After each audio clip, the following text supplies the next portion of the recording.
Today we are doing a review on the Pickled Steel Pen. Now check out this action. This is a beautiful knife, highly functional, but check this action. Yes, man. Incredible. Incredible action on this guy. So snappy, perfect detent. I am absolutely in love with this knife. It is a beautiful sunny day here in South Africa in the garden route of the Western Cape, and we have a beautiful knife to discuss here today. It's also a front flipper, which works very, very nice. I'm not great at front flipping, but with this knife, you know, it makes it easy. So looks cool, works great. Let's talk about this knife. Okay, I'm going to start with dimensions, guys. I think, you know, there's many aspects which I love. At first glance, you can see where it gets its name from. It's the Pickled Steel Pen. Come on, there we go. And there we go. There's the logo there. It's PS, not SP. And yeah, I am really liking this thing. It has a pen blade shape or spear point, but it's more like a pen blade shape. Looks like a pen, definite gentleman carry, no doubt. But with this build quality and with this stock thickness, man, oh man, this is a worker. This thing is tough as hell. I have kind of tested it a little bit over this week, been carrying it around, and yeah, been really surprised with just what it can do and the beating that it can take. There we go. Awesome. Okay, let's take a look at some of the dimensions. I'm going to start with the weight this time. So let's take a look. This is actually pretty impressive. It's not super light. So it's around the same as, for instance, the QSP Penguin. Yeah. So if you have a QSP Penguin, you like the weight on the QSP Penguin, the pen is for sure a better knife than the QSP Penguin. I like the Penguin, but man, that heat treat is not great. I hope it's just mine for everyone else's sake. But yeah, at 96 grams, you have a pretty light carry for a knife that can basically, you know, do it all on a daily basis.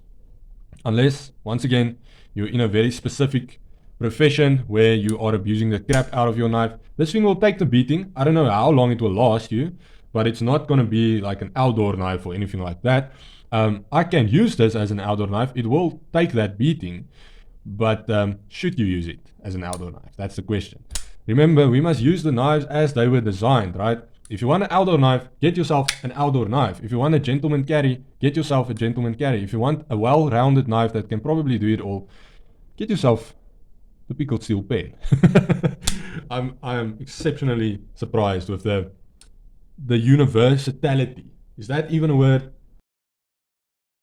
Yeah, just the practical aspect of this knife. It's so good. Okay, length. We have a total length of 19 centimeters exactly. We have a blade length of just over 8.5 centimeters. We have a cutting edge of around 8.5 with the curve, 8.5 centimeters, and then we have a handle length of 10.5.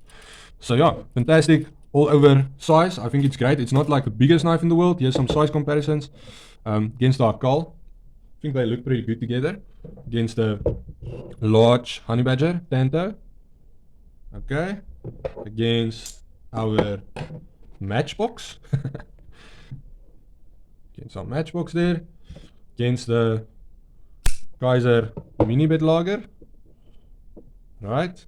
So a little bit bigger, about 2.5 centimeters larger than the mini bed lager. Against the Leatherman side clip, which is about the same in length as the Leatherman wave. And then against the CRKT Pazoda. Probably should open this guy up. So once again, about 2.5 centimeters longer than that. I think it's very comparable to the Penguin, about a centimeter longer on the cutting edge, but the handles is about exactly the same. That's fantastic. Freya, the last one we're going to do. Freya, and the pen is basically exactly the same size. So a little bit more on the handle of the Freya, but yeah, maybe like half a centimeter, not even longer on the Freya. So yeah, great shape, fits my hand very well. As you guys can see, I'm not even hanging on the edge. I'm not even close to the edge actually. So it should fit large hands, and just very practical, very practical. I like the straight handles. You know, it's it can be a gamble sometimes with ergonomics, but when it's done right, it's done right. So yeah, this thing holds very nicely, and you get access to that jumping quite easily without your finger sliding off the handle. You know, see there? Okay. And the jumping is done well. There's a little bit of a trigger here with the blade, not a finger choil, functioning sharpening choil, and yeah, good planche grind there. You can choke up on this guy, but I don't think that will be necessary. You get a fair amount of grip on this thing. The carbon fiber is an overlay on G10 as far as I know. But the other day I was looking inside the holes of the skeletonized liners, and it nearly seemed like it was carbon fiber all over. As you guys can maybe see there, and can you see in there? Seems like it's carbon fiber, right? Shining through those, or same pattern coming through there. So I don't know, maybe it's an overlay on both sides. I'm not sure, but the handles are solid as a rock and not as slippery as you would imagine carbon fiber to be. So it feels very nice. I like it. I like it a lot. Okay, let us talk about this knife. So we have a pen shape on the blade or spear point. You can decide what you want it to be. We have a beautiful switch here. You can see in the light, beautiful switch. Nice and thick, strong tip. You can see the stock thickness runs all the way down. I think it's about probably 3.5 millimeters on this guy. So that's quite a large stock or thick stock for a gentleman carry. Yeah, it is about, it's like 3 millimeters, maybe slightly over 3 millimeters. But highly functional, and I like that. I like a thick knife. I know it does affect like the slicing ability of the knife, but I prefer durability over you know, the slicing aspect, because if it's a thin knife, it can drastically affect your durability, whereas when it's a thick knife, it doesn't affect the slicing aspect that much. You know, the trade-off is worth it. So yeah, thick stock all the way, running all the way to the tip. So strong tip, nice piercing action you can get from this guy. Good slicing action, very general blade shape, very standard, you know, all-purpose blade shape. Liking it. And we have a full, not a full flat grind, but we have a flat grind on this blade. And it goes quite high up until it meets the switch right there. We have a satin finish on the blade. I don't think these come in a black titanium coating. I think they're only satin. You do get them in micarta. I think there's like black micarta and tan micarta. I don't know if there's green micarta. There might be. I'll put some photos up and you guys can see.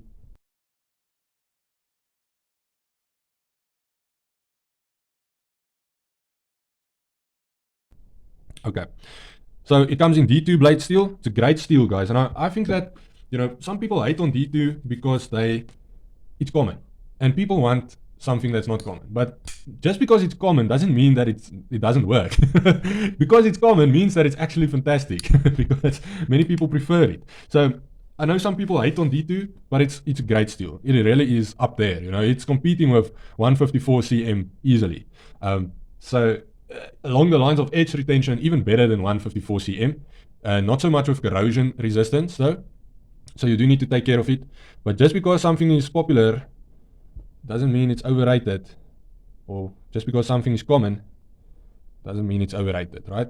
Okay, beautiful, loving it. We have some functional jumping here at the back. You can really choke up on this guy and use it. Works great, your fingers out of the way when slicing, so nice carving knife also. Then we have the handles. As I mentioned, carbon fiber on G10. We have some, is this polished stainless steel liners, which do have actually skeletonized aspects to it. It's not big, large holes. It's just these small little stripe type cutouts. And I actually like that. I haven't really seen that on other knives. It's usually large holes on your knife. Don't have a knife. Let's try this guy. So you can see there's some large holes on the Kaiser mini bed lager. These are only like stripes, like small little stripes, and it does add to the overall strength. This thing has zero flex, as you can imagine. Very solid knife, very surprisingly solid knife. We have a reversible pocket clip here. The pocket clip is sunken, the screw is recessed, so you truly have a deep carry experience with this guy. You have two standoffs at the back, highly functional. You can reverse it, and thank you, Pickled Steel, thank you that you are not leaving random holes in the handles. I really like that. You know, it looks crap. It honestly looks incomplete when they leave a hole in the handle for the pocket clip. It's just like, It makes no sense. Just fill the hole with a screw like Pickled Steel's done here. You know, that's fantastic. Great job. Great job. Amazing action, guys. This thing runs on ball bearings. And for this price, I think it comes in at like 550 Rand. D2 carbon fiber, probably the best action you will feel on a knife for that price. No doubt about that. This thing is snappy as hell. We also have some jumping on the flipper tab. Sorry, just had to adjust for the load shedding. But yeah, fantastic action on this guy. Really nice, sharp, out of the box. As with all Pickled Steel knives. Woo! Yes, sir. But this is a slicey little beast. Yeah, great knife. I am really enjoying this thing. And fits in your pocket nice, disappears in your pocket as a matter of fact.